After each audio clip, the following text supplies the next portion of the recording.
Here's a quick, or as quick as I can make it, review of layer or raster masks. Let's look at Photopea first, since these are just a little bit different.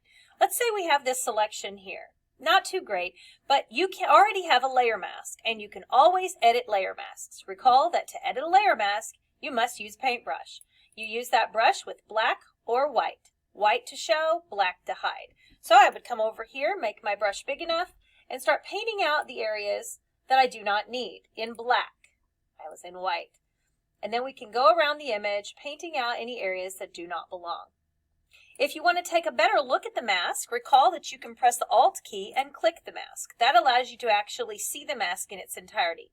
If there were certain areas that would be easier to paint in here, you could do that. Alt click again on the mask to put us back in this view.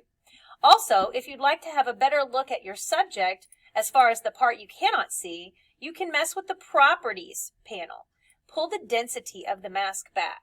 That way you can see the original image. While that density is pulled back, feel free to go ahead and use your tools. So I could go ahead and paint in this area where I know this hair is, even though I can't see it very well. And then as I pull it back up, I can continue to modify this mask. Remember, you can simply switch the colors by pressing the letter X and then switch to the black, which would then allow me to hide certain areas on the mask. Let's take a look at this as well. Let me turn my density back up in Photoshop.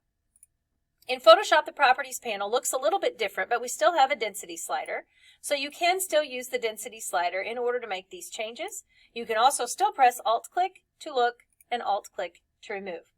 Another tip that I gave you when we did this unit was that even though we have to use a paintbrush to paint on the mask, we could still use the selection tool first to select where we paint. For instance, I could take the magnetic lasso here under this arm, go down this area here to select it since it doesn't need to be in the picture.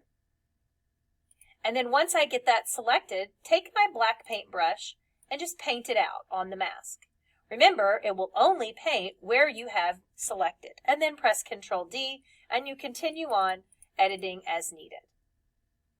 And that's just a quick rundown of utilizing the layer mask or the vector mask tool in Photoshop.